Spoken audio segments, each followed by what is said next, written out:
കാരാസിംഗ് the horsemen എന്ന് പറയും.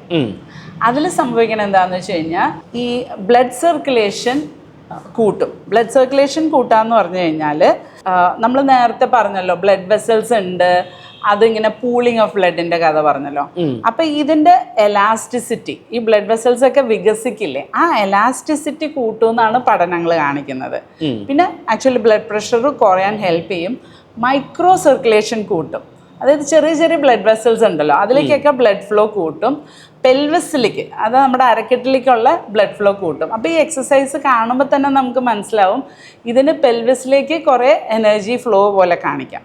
പിന്നെ ഇതിനകത്ത് ഹിപ്പ് സ്പൈറൽ മൂവ്മെന്റ് ഉണ്ട്, വേസ്റ്റ് ഇങ്ങനെ തിരിയുന്ന മൂവ്മെന്റ്സ് ഉണ്ട്, പിന്നെ മറ്റേ ഈ ചീ എനർജിയുടെ സംഭവമുണ്ട്.